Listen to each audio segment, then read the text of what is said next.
Welcome to Behind the Smoke Podcast, Barbecue War Stories. My name is Sean Walchef with Cali Comfort Barbecue. We are recording above the butcher shop in Spring Valley with my man Derek Marceau from Valley Farm Market. What's going down, brother? Not much. Just getting ready for this beautiful holiday. Got Christmas coming up, so we got a lot of prime rib orders, turkey orders, a bunch of stuff going on, and just pushing through with the La Jolla progression. And it's a busy time of year, but it's fun and exciting for sure. Yeah, one of the coolest things for us with this podcast is we've been able to touch a lot of different topics. We had Prince Tiger Smalls on last week, a couple weeks ago, and he ended up winning his title fight down in Tijuana.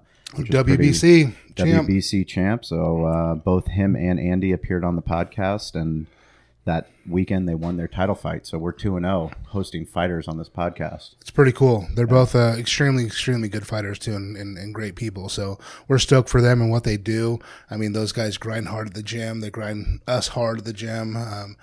Prince is my trainer on Mondays, and Andy trains me on Tuesday, Wednesday, Thursday, Friday, along with Sean. So it's great to see them do it. A lot of times we get to just see them as trainers and don't get to see them actually work, and then watching them do what they do. They're just crazy bulldogs. They're wild. Yeah, and one of the other things about this podcast is it's allowed us to talk to some of the people that we respect in San Diego media, people that have been on the radio, people that have been in TV, people that put out awesome articles, online articles, whether it's in barbecue, whether it's in food, whether it's in hospitality, business. For us, it's just a really cool thing to develop deeper relationships and find out really what the fuck happens on the business side, less on a PR side, but more on a behind the smoke side. So today we get Chris Cantore, who's somebody that has been on the radio my entire life. I don't want to date you too much, but you've been a legend, 91X, been holding it down, and really the coolest part is what you're doing now, and you've created a new digital media company called You Media. Welcome to Behind the Smoke, my man. Yeah, thanks. I really appreciate it, guys, and just wanted to start by saying, first of all, as far as the environment is concerned, this market's incredible. Oh, thank you, man. I walked in here, and I'm originally from the East Coast. Sure. And I was like, whoa, the smell. I haven't smelled this since I lived back east, which was eons ago when I was a little kid, but it immediately took me back, like my grandfather walking me into an old school market and just smelling the meat, and it really brought me back. Yeah, and that's actually awesome. Something that we're really, with the progression of doing a new store and stuff, is that I never want to lose this feel. Yeah. And it's something that I actually didn't like when I was younger, go home smelling like meat and barbecue all the time. And, but now it's just something that people can relate to. Yes. They come in and it triggers something in their mind.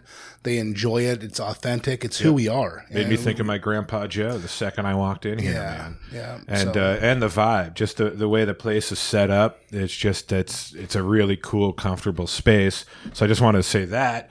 And then in regards to this podcast, you guys are doing such a cool thing here. I just really wanted to let you guys know that, just as someone who is still I think we're all learning when it comes to the platform and the space, but you guys are doing it right, and just wanted to commend you. I need to step up my game looking at how you guys have things set up here.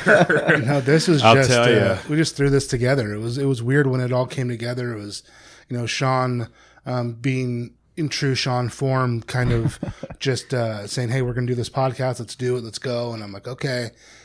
We didn't have anywhere to do it. And we couldn't do it at 8911 where his office is, because he has people coming in and out all the time. Sure. And I had this area, which was really just a catch-all. And it had no walls. It was just kind of like a ran down. We were through all the shit that we didn't want to see for a long time. Yeah. And so I'm like, okay, well, let's get all that out and see. We reframed the floors and did stuff and put up a wall. I'm like, okay, this can actually happen. So we did it. It was kind of like just a hodgepodge. I helped my buddy, and we just framed everything up and did it. And like these tables, these chairs, I went on Craigslist. I got them for $100. There you go. You know what I mean? That's my way. Right.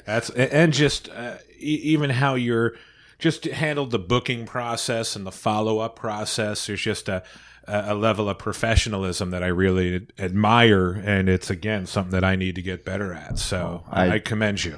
You have no idea how much that means coming from someone like you that has been in the industry. I mean, the guests that you've had, the people that you've been able to talk to and interview in your career in broadcasting, that means a lot to Derek and I. And, we're just fucking around here putting out a podcast, hoping that, people that care about business, people that want to open up a barbecue restaurant, people that care about hospitality, or they just want to, maybe they want to start their own fucking podcast.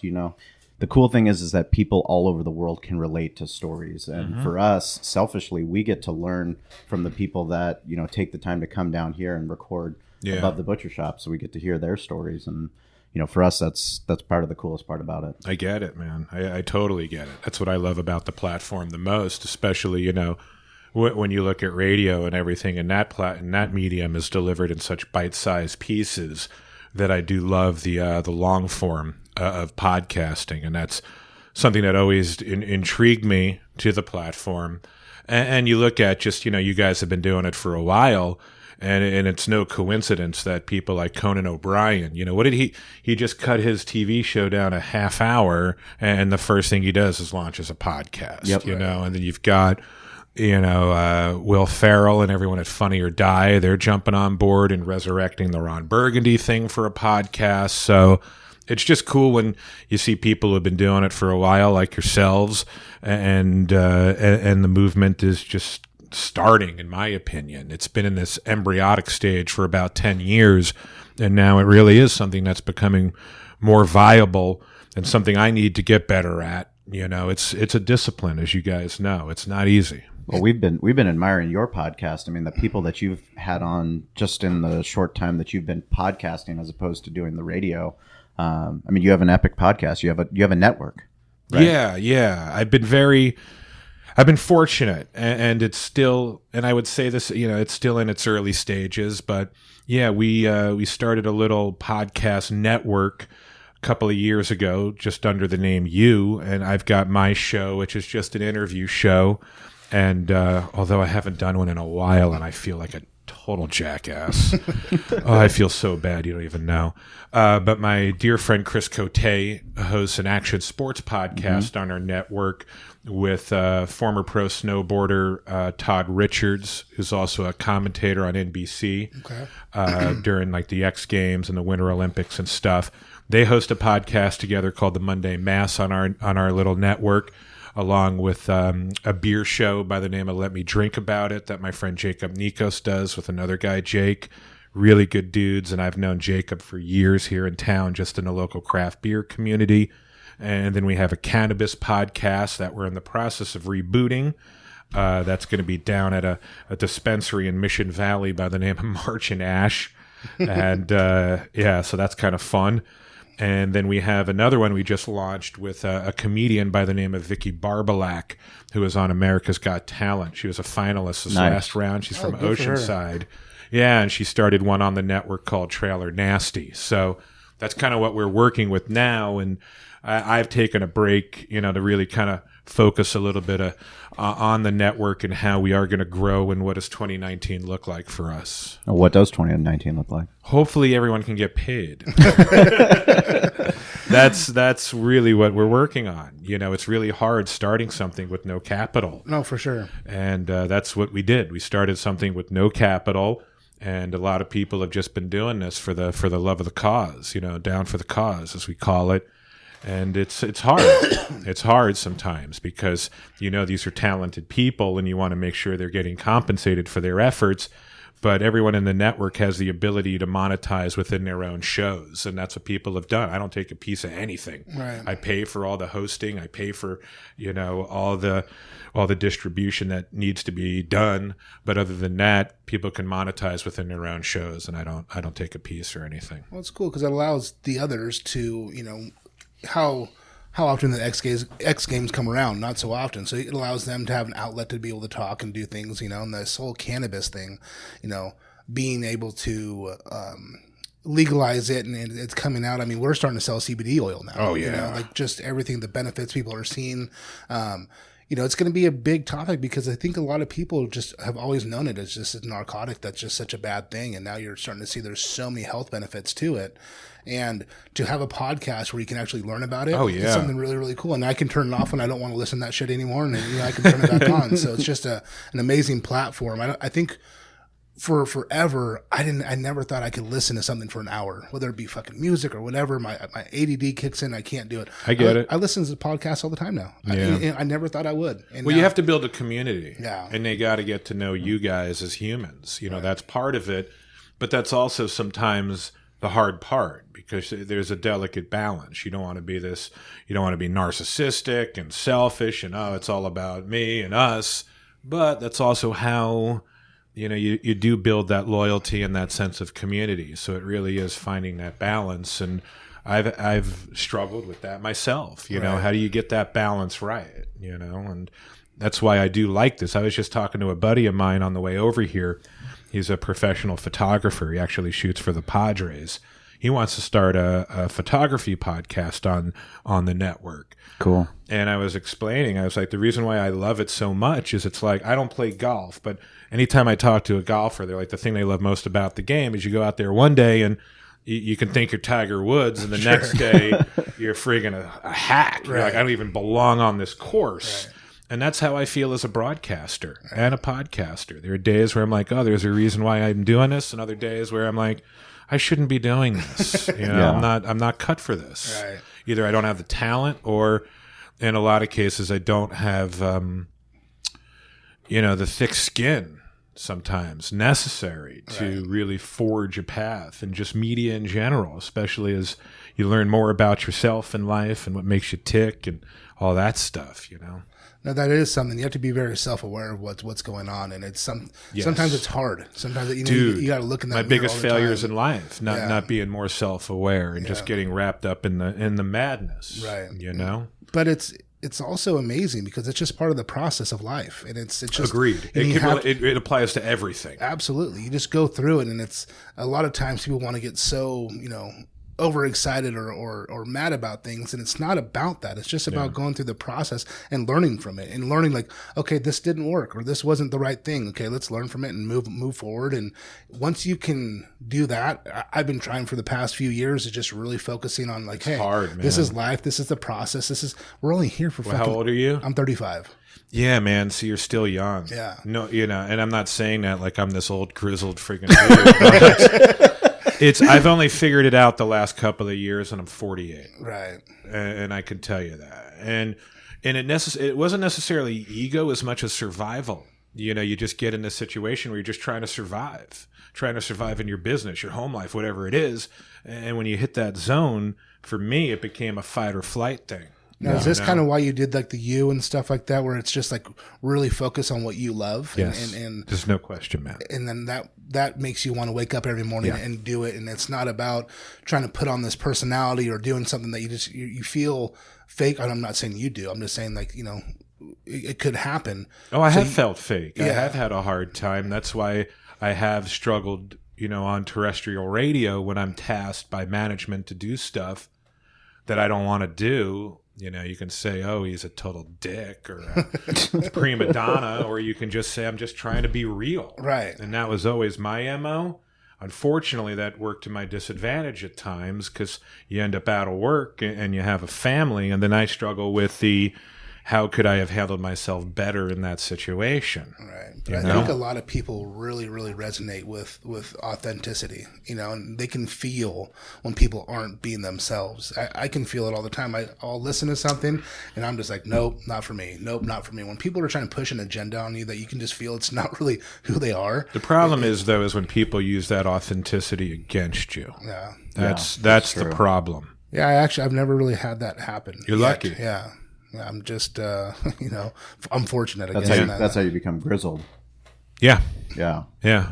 I mean, I think one of the things I love listening to your podcast, and when you and Kaplan had a great conversation just about sports radio and kind of your stint at Mighty 1090, but more about your career on terrestrial radio, talking about vulnerabilities and things that you want to talk about as a man. And I remember Kaplan's always talked about the things that listeners interact with him about are the stuff when he talks about his kids Yeah. or Little League. And they never fucking remember the Chargers score, and they never Yep. remember, what happened in the Padres game, but they'll always relate to the things when you talk about life. No question.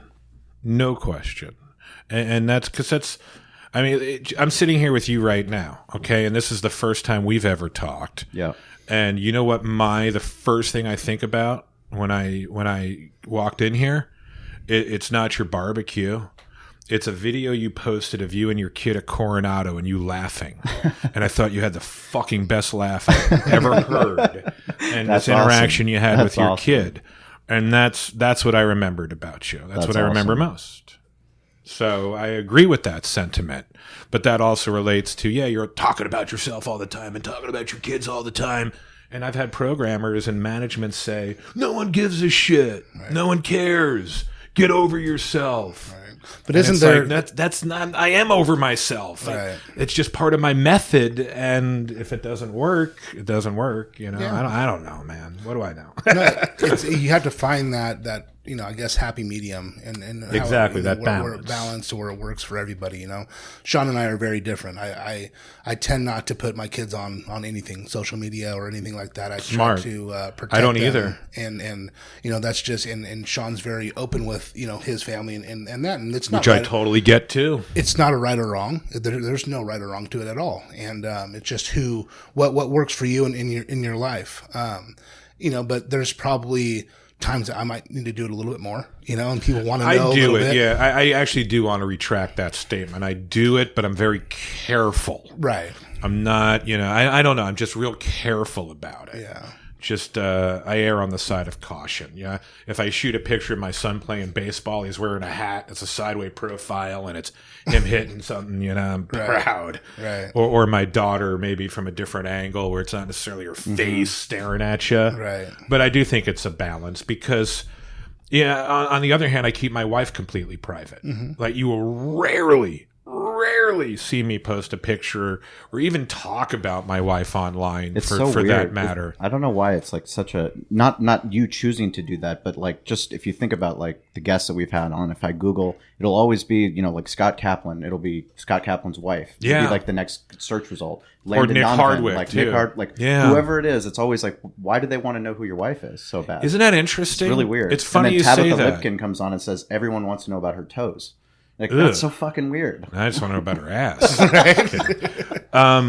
Yeah, that's interesting, and that's kind of plays into what my theory was, and I kind of made the decision a long time ago, and the reason is just because I was like, okay, if I'm living this quote unquote public persona, what's one thing that I can just keep that's sacred, that's just mine, that no one else can have access to? Like, I'll talk about my wife on the air, but I always like keeping my wife just chill, just kind of there. It's just my wife. Yeah, I just real private about my family. I really am. Just kind of you saying that kind of makes me realize kind of what I do is I in the same way kind of do the same thing where it's I don't want to be on my phone at home, and I don't want to be when I just want to engage with my kids and have like that's my escape from the shit I have to do every day over here. So when I do go home, like I want to live in that moment. I want to be there with them. Right. Like me and my sons right now, we're doing something that's really cool.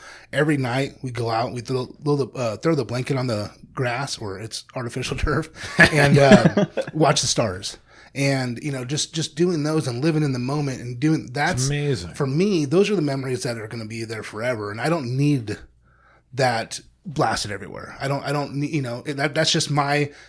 And that's selfish. No, but it's just my time with my wife and my kids. On the flip side, my wife is the one blasting it everywhere. Right. So it's like it's out there. No, my wife does it too. But when it just comes to my stuff, I just like using it for my own business purposes, if you will. And I'll recognize family moments, but I do like trying to keep it a little private. Absolutely. Only in that area. I'm just very protective of my wife and my family. I think we all are, right? As humans, absolutely. That's just men. Yeah, it's been really something that I've really kept private. And it is what it is. Like I said, it's not right or wrong. People, see I'm the cooking guy. He talks about it all the time about how he puts his kids on and everything. It's amazing in the way he talks about his wife. Yeah. I think about that sometimes. Like, sure. Dang, Sam. Right. I feel like such a dick. I don't even wear a friggin' ring. Right? But the reason is, and I'm sure you can relate to, I got fucking sausage fingers. Rings hurt. They hurt, and I'll get like some my finger That's like fucking chafe or hilarious. something, and I'm Neither one of you have a wedding ring. No, on. my hands You're totally go numb. both married. I wear Fully rings married. and my hands go numb, man. Wow. yeah, I'm over that. What I do love, though, I did find those. Have you checked out? And I do wear them sometimes now. Those, they're I think it's like Qualo, Qalo. Yes. They make silicone rings, and I'll tell you, most comfortable rings. I mean, it's the only wedding ring I will wear are these silicone wedding rings by Qalo. They're so friggin' comfortable. Potential new you sponsor? Yeah, right. they're way out of my league. They've got a fantastic digital presence, but their rings are so damn comfortable. Side note. What's the thought for you? What do you want to do with that? What do you want to just keep growing it? And Yeah, I really do. Organically. Sure. I know that's a played out term, but everyone says like, "Don't." That's a horrible word. I'm like, dude, it's what I want to do. Yeah. Like, we could easily. Sean and I, when we first started doing this, have never tried to go out and get sponsorships. And I think it's just something that, for me, I think it's really cool that, look, we paid for everything. We did everything. This is all ours. No one's telling us what to do. It's just, we're very authentic and organic with our growth. We know we're not going to get to a million things right away, but if it happens, it happens, and it'll just be an organic thing. And they can talk shit about me saying organic, but I'll say it again. It's fucking organic. It's just we are who we are, and we're just going to continue to do what we do. I mean, for me, I want to get it to a point where I can support my family doing it. Yeah. And then maybe one day have something to leave my kids and go, hey guys, I built this little, lifestyle platform for you guys. It has, articles and videos and podcasts around all these different lifestyle components that are near and dear to your dad's heart and a lot of people in Southern California. And it's a viable thing, and here you go. Can you kind of tell our listeners exactly kind of what it is and what you're doing with that? Sure. It's essentially the idea came to me actually because during a couple of my I've just worked so many random jobs in this town trying to survive. Between radio gigs, at one point I took a job over at the San Diego Union Tribune, where I was the title was the Director of Lifestyle and Entertainment. Wow. Yeah, it was real fancy and just, oh man. The Director of Lifestyle and Entertainment. It's so That's stupid. fucking hilarious. It's It's so like an stupid. oxymoron. I know. It's so Can you really lame. direct that? Fuck no. It was because I worked at 91X for 11 years and liked to drink beer and surf. I don't know. It was just one of those things where I got in there and basically I was in charge of all their lifestyle and entertainment platforms online and print and all that stuff. And it was a really weird time at the paper anyway. It was when Doug Manchester, Papa Doug owned it, and Lynch and that whole weird thing. And I saw firsthand how these media companies were producing content. They had so many brilliant people there, but I also saw all the layoffs and all these people getting cut. And as a result, the content would suffer. And there's just such a huge hole and window, I thought, for just the stuff I love most about San Diego. And, and that's surf, snow, and skate, just the action sports component, mixed with this thriving craft beer community, this emerging cannabis movement, if you will, mixed with the music that we love and Mexican food. And it was basically that was the thought. So into it. How do we start a platform that just delivers content about those things, action sports, craft beer, music, weed, and Mexican food? So I said, wow, I really want to do that because I couldn't get a lot of these initiatives I couldn't get it done over at the UT, and I would try to get it done over at other places. Right. And I actually had done some podcasting at the UT, and I'm glad to see that they're doing that now. I think that's cool. But in any event, so when I was at my last radio job, I said, okay, I thought that radio gig was going to be something that could have gone on for a really long time. And I always said to myself, if it didn't or if something did happen, that this is what I was going to do. I was just going to go out and do my own thing and launch my own little digital platform. So that day came, it happened. I lost the radio job. I knew that I had 4 months running to get something off the ground, and just became hyper focused on it and just built the platform from the ground up. I mean, I built it on WordPress, just got a theme. A buddy of mine who was the art director at Sector 9 Skateboards for 10 years, Nate. I hit Nate up and said, dude, can you design a logo? He's like, hell yeah. So he did this logo that I fucking fell in love with. And then my buddy Rob Malt, who worked at Sector 9 for a long time, also was a creative inspiration, helped me get the platform off the ground, along with this guy, Chris Cote, who I mentioned earlier, who's a longtime Encinitas resident. He was the editor of Trans World Surf for 10 years, and he's now a WSL announcer, commentator for the World Surf League, along with a lot of skating events for Vans and stuff like that. So kind of we all pooled our I'd say resources. We had none. We all pooled our visions together and said, let's try it.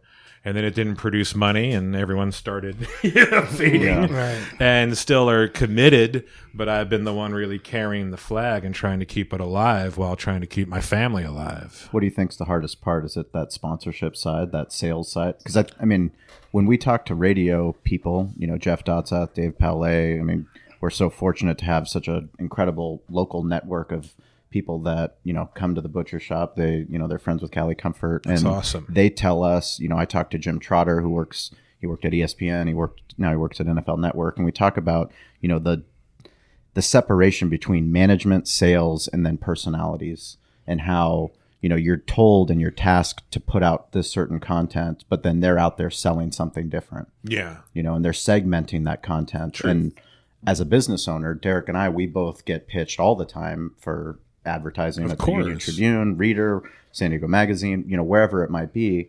For us, it's got to be digital first, so that we can actually use it in perpetuity, and it'll be on the internet. It'll live there. So smart. We can repurpose it on Facebook, on Instagram, on Twitter, however we want to do it. And that's what separates you guys from 95% of people right now, right? Well, that becomes our competitive advantage, just that we're willing to look at it differently. How do you think you are going to approach it as a company? Yeah, it's really about building audience, to tell you the truth. Yeah. I mean, I can grab the sponsors, but then I need to deliver the results. Sure. And that's the thing. I get a good amount of downloads from the podcast, but you compare it to Adam Carolla or Mark Maron or shit like that. And no, it's very local and regional, which makes it a challenge, when you're trying to support people. That being said, it kind of goes back to our organic, discussion about growing an audience organically, where if you can do that and put yourself in a position where you can monetize all these different areas of your business and your brand, that's really the goal for me, at least, where I don't have to rely solely on sponsors for a podcast. It could be, sponsors in a podcast, and also we'll integrate you into our social media strategies. Sure. For Insta, Facebook, Twitter, or we'll do a content strategy for you on the website. Because that's kind of, to be honest, that's how I made most of my money. It wasn't off of the traffic or audience. It was more, I'll make you a sponsor, but I'll also write an article a week about your business and make sure it's SEO, it's optimized, and it'll show up on the first page of Google. Sure. And it'll be on my site. And that's kind of what I sold more than, hey, I get X amount of downloads an episode. They were into that, but they also wanted to see something and feel something tangible or see something. And the way to do that was by producing that blog post or pushing something out through Insta. I can give you an example. I got hit up. My wife and I literally opened a bottle of wine because I made $50 off the You Online Instagram. The wine was probably more than the money I made. But I got hit up by this company called There you go. One Wheel. And have you seen those skates? They're so fucking badass. They've got the one giant wheel in the middle. It looks like a skateboard, and people fly around on those things. Our guy JC had one at our event. Oh yeah, that's Okay. right. He was running Almost around, broke his neck. running around with them all day. Yeah, I want one so bad. They're expensive though. They're like $1,500. And they hit me up and they're like, "Man, we love your Instagram. Can we purchase a post?" I'm like, "Sure. How much?" I'm like, $50. Yeah, I didn't know what to say. And they're like, "We'll Venmo you tomorrow or PayPal you tomorrow." And they did. And I swear I showed my wife, and I was like, "I made $50 off the Instagram." And Fuck yeah. friggin' cracked a bottle of wine. Fuck yeah. Popped the bottle. It was fucking awesome. That's So- crazy. Just last night, I watched a Netflix special. I think it's called Social Media, but it's totally fucked up. It talks about, the fat Jew. It talks about Paris Hilton, but it goes like behind the scenes to, the lifestyles that It's scary. we are living now. These are the lifestyles. These are people It's true. they're blending what's reality and what's not reality, what's news, what's not fake news. But like Paris Hilton, I mean, the Jenner, the Jenner girl. the Jenner girl, she was her fucking intern. Did you know that? No. Kylie Jenner was her fucking intern. Kardashian. Thank you. Yeah, Kardashian. Kardashian was her intern. Oh, Kim Kardashian. Kim Kardashian was Paris Hilton's Hilton's intern. I kind of Isn't remember is that. that insane? I knew they were friends, but I didn't know that was the connection. Yeah. I knew there was Crazy. a connection. But it's the social media game, because that's the other thing that I've been doing on the side is just really immersing myself in the world. And I talk to a lot of these kids. They're in their 20s. And they've got these Instagram feeds that have millions of followers. Mm-hmm. And I can tell you they're making more money than I'm making. right. And they're doing, because that's the thing. Okay, I use that example of one wheel, $50. I've got 10,000 followers. Imagine the place that has 1 million followers. Sure. Do the math. Yeah. $50, 10,000 to 1 million. You could live off that. Yeah. Oh, You yeah. sell enough of those deals, the money starts adding up. So you've got Instagram integration. Like I've talked to these kids up in Los Angeles that run a couple of feeds that have, collectively 3.5 million followers. And, I feel like a grandpa talking to these guys, but I'm like, "Hey man, what's up?" And they'll tell me what's up. And You're like, what the fuck? it's nuts. Like I had a kid tell me straight up, "Why are you wasting your time on a website? No one gives a shit about a website. yeah. Your Instagram feed, that's all you should care about." And I'm like, "What?" Yeah. And you want to argue with them, but how do you argue with a kid that is flying all over the fucking world, traveling on other people's money, and crushing it just off his Instagram feed? Yeah. It's hard to argue that. My stepdad was asking me for help, and Corey's helping him now, and he kept talking about how he just wanted to get a website. I'm like, stop.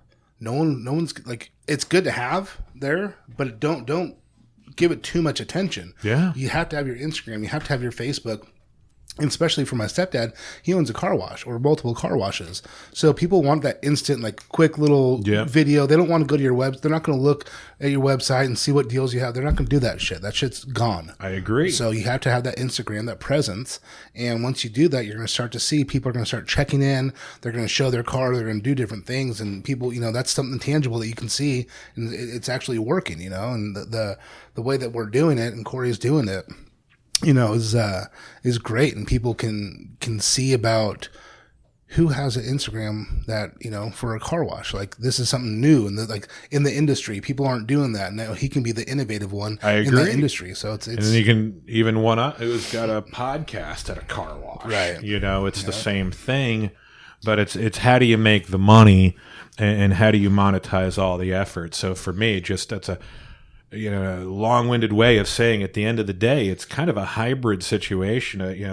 I'm not into this for journalistic integrity. I'm into this because I'm trying to do it's a content marketing play. At the end of the day, you is I just, on my way over here, I was talking to the folks at Nixon, the guys who do the watches. Yeah. And all we were talking about was content marketing. Okay, you're going to give me X amount of watches that I can give away to you followers and subscribers in exchange for how many articles a month am I going to write about Nixon products? Yep. But my kids can't eat watches. Right. That's the problem.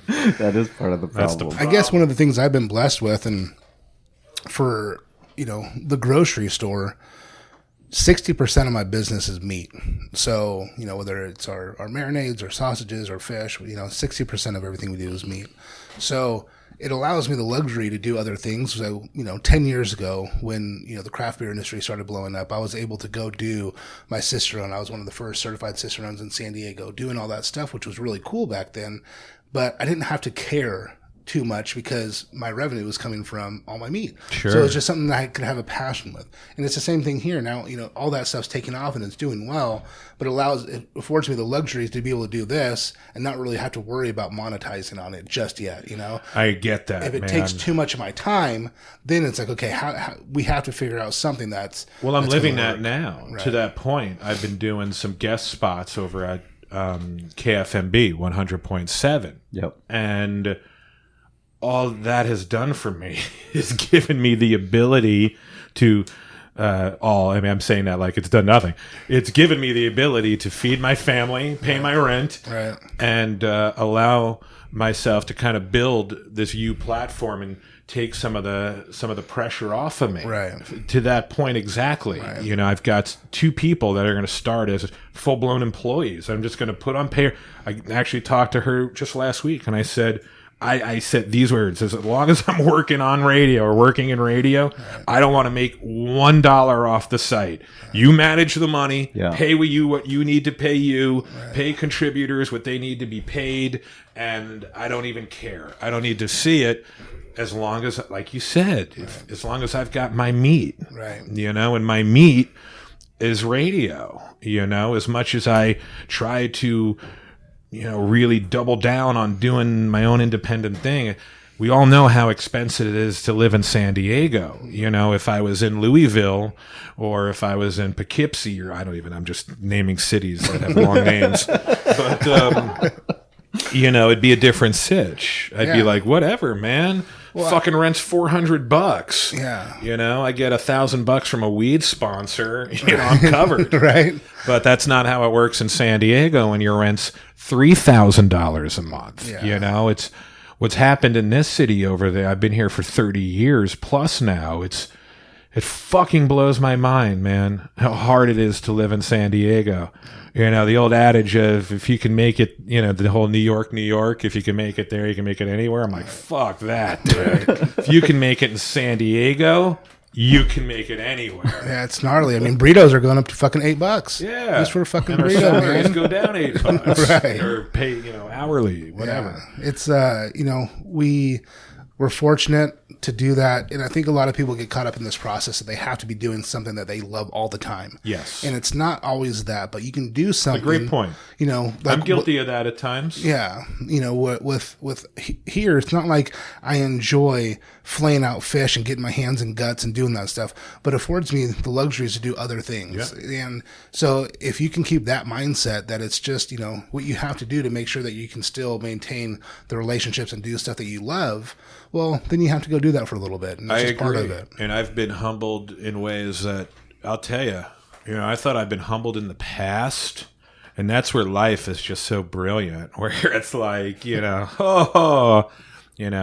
stupid son of a bitch, you silly you, where there are moments here these last couple of years, especially financially, where, it's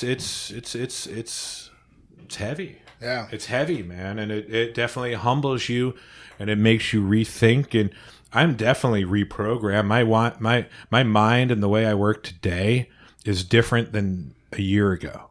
No question. Right. I'm sure therapy helped with that. Sure. And, whatever. But, I really credit it more to and attribute it more rather to life experiences.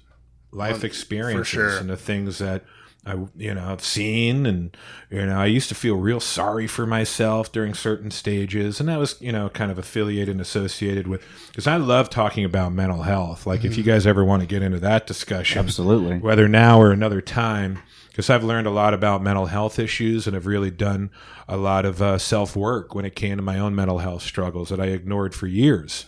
And, I'm thankful that I had that time over the last couple of years to do that, but it also came at a price. Was that through therapy? Both. Therapy and mostly friends, though, tell you the truth. People who have been, most of my friends are all older. I have a lot of friends who are 60 plus, old surf dogs, people in the program, guys who run NA, stuff like that. I'm not in the program, but I learn a lot from those guys. Buddy of mine's a pastor. I roll with the whole, a pretty crazy kind of eclectic crew. And I'm so thankful to have these people in my life because they do teach me a lot about myself, a lot about life, and I'm able to, take their wisdom and apply it. We're all learning. They're still learning, right. And they would be the first to admit it. But the point being, though, that, you really do learn a lot about yourself. And during those times of despair, and there were times these last couple of years where I went to places I never thought I would go, sure. And to be on the other side of that, it's fucking awesome. It really is. Well, good for you for being able to talk about it too, because that's a scary place when you can't talk about it. When you're in this dark place and you can't even get. I wasn't talking about it then. Yeah. Right. Well, I was to my friends, sure. Friends and close family. Have you used your platform at all to talk about mental health? Not that much, to be honest with you, because I'm still learning. It's tough. It's tough too. You put yourself out there. Like I've always known I've always talked openly about having anxiety. But then I learned more about the anxiety and what's the basis of my anxiety and, why is it the way it is? Oh, because I have OCD. It's OCD-based anxiety. All right. And then you throw these life experiences into the mix and you're like, oh, fuck. I didn't even know what PTSD was. I thought PTSD was just something that, pardon my ignorance, but I thought that was something that veterans got. I was just like, military people get PTSD. I've been diagnosed with it twice. Wow. Yeah. From two separate occasions, one from childhood and then something that, a series of events from years ago that I used to talk about openly, but I used to say, it was more of a feeling sorry for myself bit, but it was also the only way I really knew how to respond at that time. Sure. It was just kind of like, oh, fuck, Right. I was in that bunker just trying to for protect me, myself. I've shared couple times on this podcast my struggle with alcoholism. Oh and man, alcoholism I'm sorry. is It's so fucking hard. I appreciate that. For me, I'm grateful to be sober, and that's only because I go to a program and Good. I work the steps and I have a sponsor. And so you are sober. I am sober. It took me after my second DUI to realize that I couldn't continue to run my business, live my life, and You can't do the things that I used to do. And I was a Hall of Fame drinker. I joke that if there was a Hall of Fame for drinking, I would fucking be in it. Yeah. But for me, it was that second DUI and knowing that I had a wife and knowing that this was the time. I had to get my shit together. And luckily that there were people there that were able to help me. That's how I feel. They were there, they listened, and I heard what I needed to hear to know that, hey, I need to take the right steps. Me too. To get my shit right. Same. And it's hard hearing the bitter truth about yourself sometimes, facing your own reality. Yeah. Oh, yeah. Not easy. No. But that's also where the growth comes from. It's not easy being a bar owner and also being an alcoholic. Fuck no. But there are other people that are in hospitality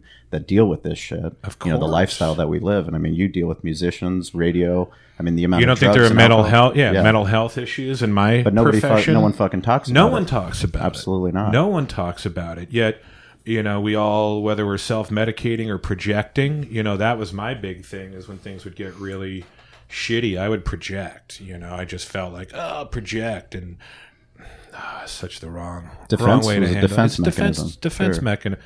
I thought one of the things I thought was so brilliant recently, I really like that Pete Davidson dude, and it's not like I'm following all these Hollywood couples and Ariana Grande and shit, but I feel for that Pete Davidson guy because I know he lost his dad early in life during 9/11, his dad, and he also struggles with depression and what have you. And I'll never forget during one of his rants about Kanye West, he said something along the lines of, I forget what it was, just because you're crazy doesn't give you the right to be an asshole or something, or I forget what the context was.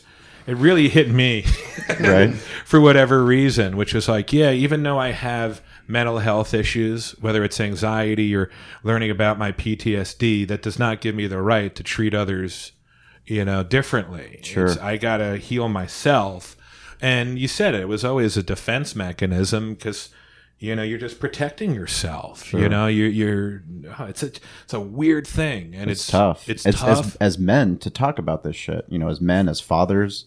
One of the things that we've been fortunate to have Dave Palais and Jeff Dotseth both, who've done a phenomenal job with their podcast, but they've been dealing with tragedy. It's been such a brutal year. Dave Palais lost his son. I did hear about that. His son, 20 years old, his youngest son. I can't even imagine. Dude, I and his dad. And his father in the same year. His father committed suicide. He was on this podcast. And then later in this year, he lost his son and what they've had to go through. And Jeff's going through a divorce. But they're talking about that as men on their podcast.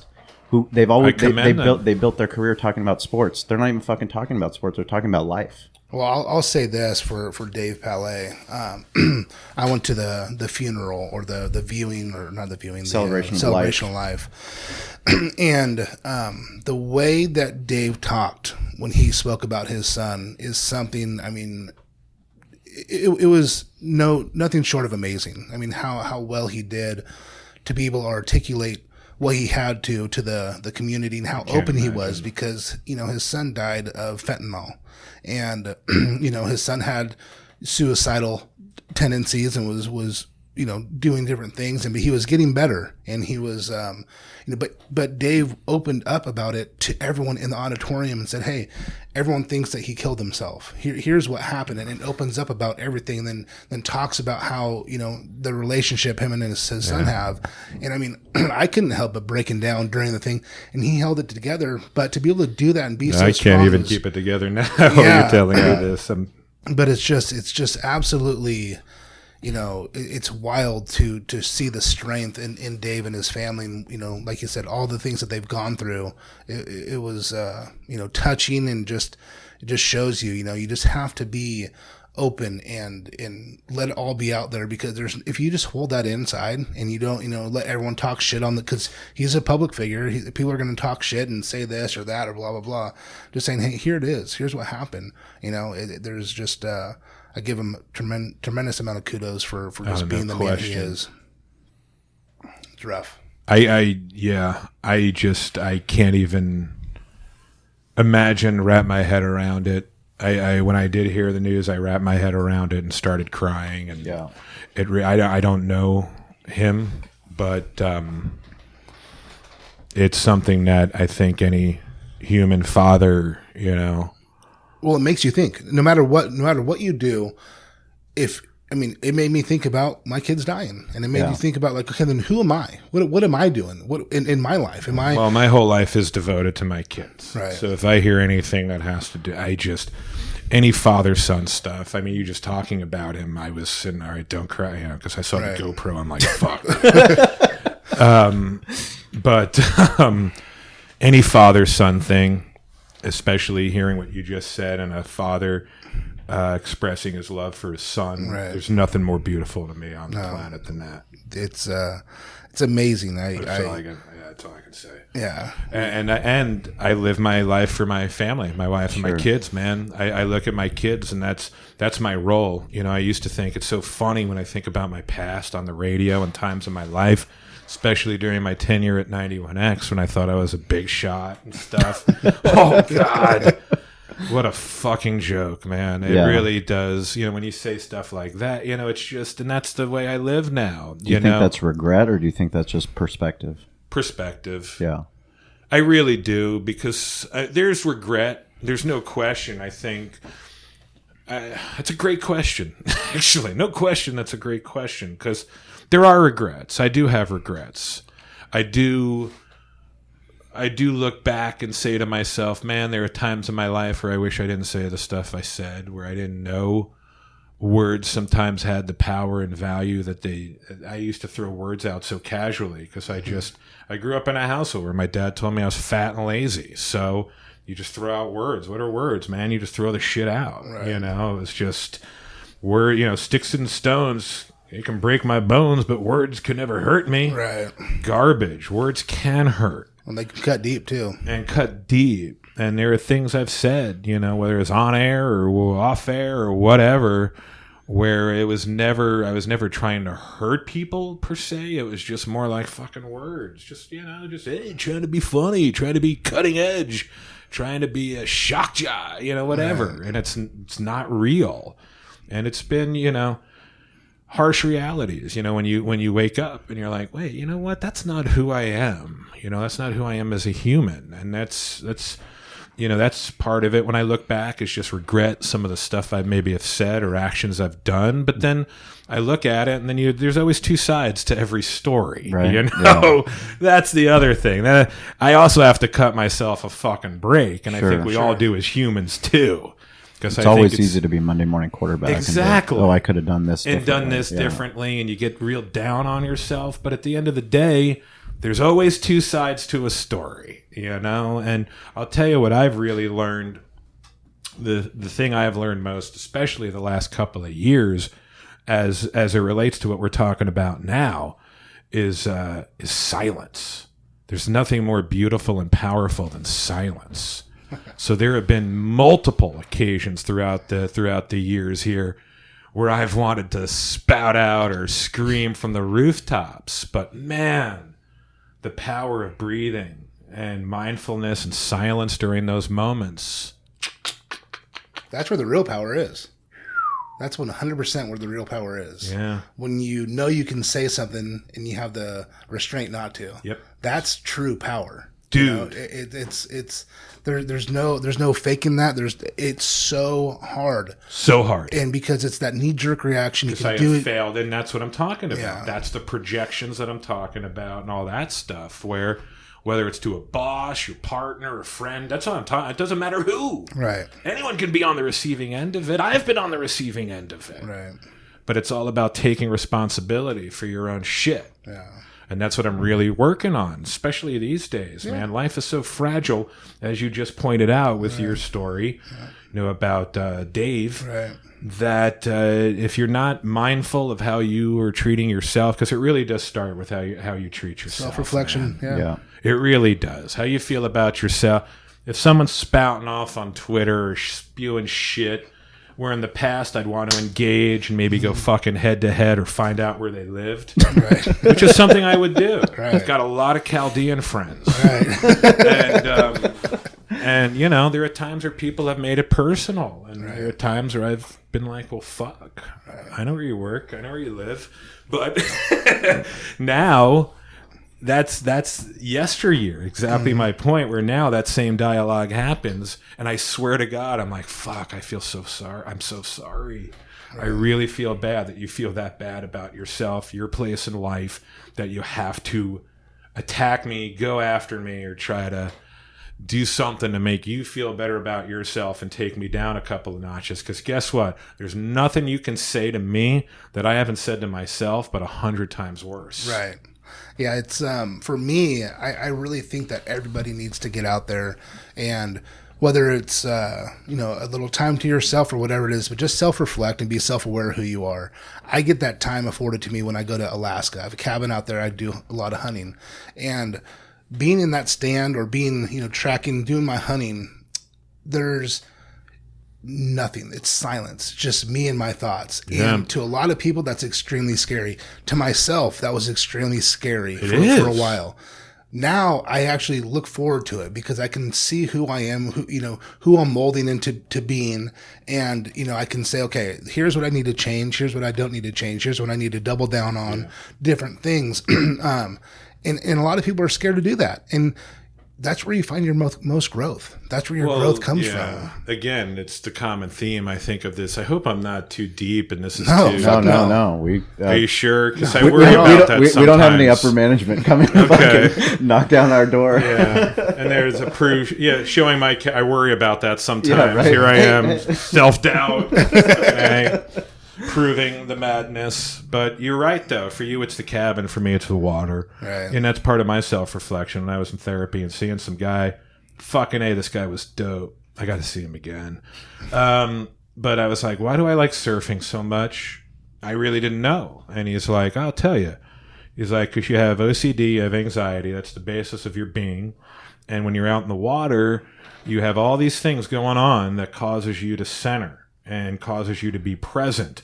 You don't have time to think and unravel and go down those rabbit holes or those wormholes because you lock in and you don't have time to think. You're just locked into the moment when you're riding that fucking wave.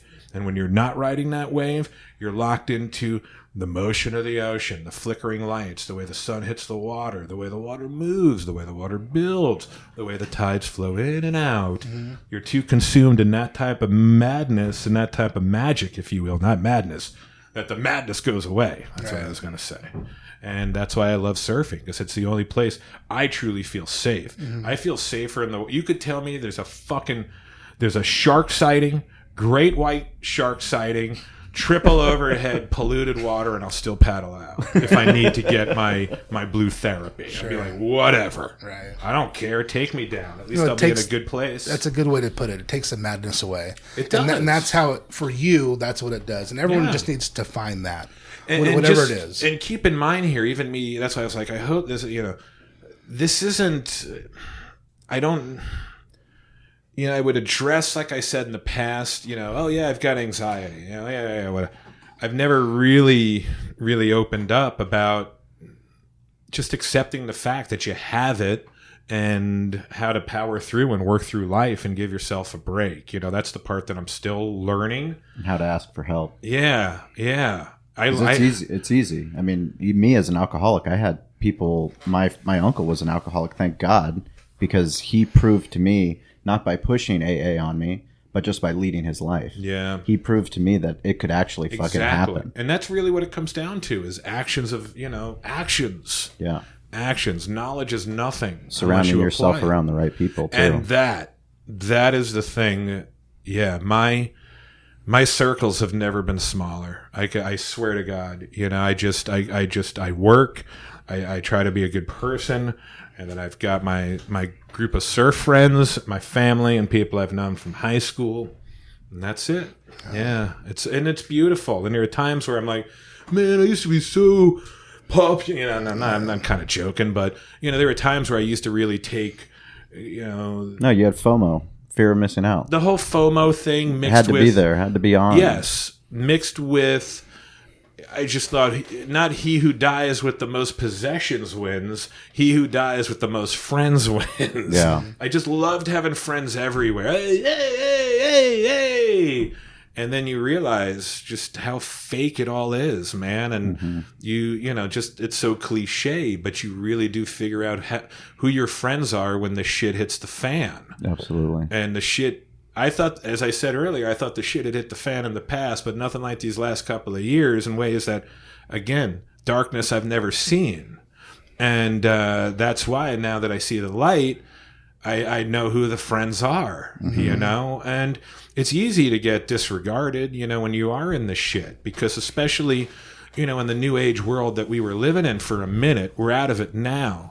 But for a minute, we were living in this whole yoga new age world of, cut the toxicity out of your life and, all that stuff. And it's still out there to a degree. But what if those toxic people are the people who are actually hurting the most and crying for your help? Right.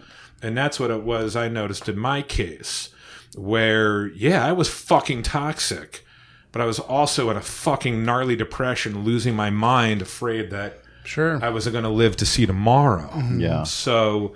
That's why it's so profound to me, and why I do have so much love for the people that are in my life, family and friends.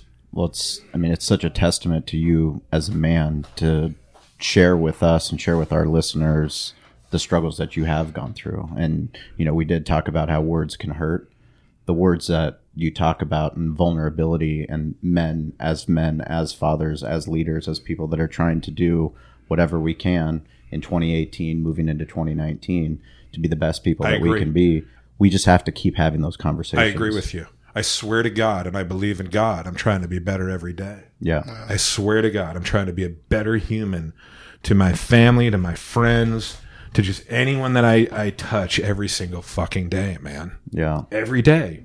And that is my discipline. That's the life I live. To animals, my dog means more to me than anything right now. because I got my dog at the beginning of the year. That's kind of when I was at my lowest. The beginning of the year, I would say. I mean, last year was hard, but beginning of the year, I had lost. Man, yeah, a lot of shit was going on. But we got this dog, and my dog Bailey, and I really got the whole. I have a whole different take on, well, I don't believe in therapy roosters and therapy fucking ducks and all that stuff. You don't bring those on the plane with you? But I do believe in therapy dogs and the role that they play and service that they have, because my dog was so instrumental in my recovery, I'll tell you, for mental health, just having that little girl with me all the time. I live for my little dog. Like, even sitting here, I'm like, fuck, she's been in a cage since 11, tripping. But yeah, I agree with you, though. I definitely agree with you. Absolutely. So how can people interact with you? Where should we send them? Yeah, anywhere. I'm on Twitter, but not as much as I wish I was more active on Twitter. You're chasing Instagram. I'm chasing Insta following these the days. advice of a wise young man. Some young buck who's good looking and banging all these women in fucking Rio. At Chris Cantore, pretty much everywhere. ChrisCantore. And then you. YEWonline.com is where you can find all the content and all that stuff. Even though we had dialogue about websites being dead and all that, I still believe in websites and they still have a presence. And you guys do a phenomenal job, man. You don't give yourself enough credit. You talk about it being a little tiny media company. You have legitimately doing the things that we admire. Oh, you're kind and working on it. That's all I can say, man. Hey, you're working on it, but people that listen to this podcast, you've got to check out Chris's podcast. He had some incredible guests: Tommy Chung, Andy Harris, who's been on our podcast twice, Ralph Rubio, Tony Hawk, Slightly Stupid. You've had a list of people. You know what my favorite one is recently? I talked to Shavo, the bass player from System of a Down. Yeah. It was fucking awesome. He was such a nut. The whole time I was talking to him, he was smoking weed. Nice. And it was, dude, just blowing clouds in my face. And he's like, come on, hit it. And I'm like, oh, fuck. All right. There weren't cameras like there are now, so I can always deny it, but I guess that was your Joe Rogan, Elon Musk moment? Yeah, it was my Joe Rogan, Elon Musk. But he passed it to me at the beginning of the interview. So then I'm like, fuck, dude, I got so stoned. And I was talking to him, and the whole thing was about weed, and he's got his own weed company. It was crazy, but it was just the nicest fucking dude, and it was just so classic seeing. I just love seeing the brotherhood. They're all Armenian dudes, and seeing their brotherhood backstage. I love that shit. I love that shit. Like, I'm so open to other cultures. I mean, I am Italian Catholic dude, and like my son, I did a bris with my son. His pediatrician was Jewish, Dr. Schwartz, and he's like, hey, you want to do it the old-fashioned way? I'm like, may the Schwartz be with you. It's on. It's on. He gave me the clippers and the whole bit and the wine and the whole thing. Oh, it was awful. Oh, it was awful. I'll never cut a kid's foreskin again. Well, people that are listening to the podcast, every week we do our social shout-outs. So those that are interacting with us, hashtag Behind the Smoke, Barbecue War Stories. This week's winner is going to a barbecue comp team out of Hagerstown, Maryland, at Harshman Barbecue. So we're going to send out a Behind the Smoke mug. Keep tagging us in your photos and your Instagram, Twitter. Follow you and Chris Cantore. We can't thank you enough, man. This was badass. We appreciate you revealing all that you did. Please tune into his podcast, check out his sites, follow him on social, and we will catch you next Friday. Thanks, dudes. Hey guys, this is Sean and Derek, and we just really want to thank you for listening to the podcast. It means the world to us. We'd like you to go check out BehindTheSmokeMedia.com. That's our website where we have barbecue resources for you to help build your barbecue business. We also have events listed, so anything that's happening in the West Coast barbecue movement, anything that's going on, we want you to go check that out so you can learn more and get involved. We also have show notes from all the episodes. So anything we talked about in the episodes, you can find detailed show notes there. Plus, you can just get in touch with us. It's important that we're here as a resource for you. So please reach out. Let us know how Derek and I can help you with your barbecue journey. Get involved, stay curious, and follow us on social at Barbecue War Stories. We'll talk to you soon.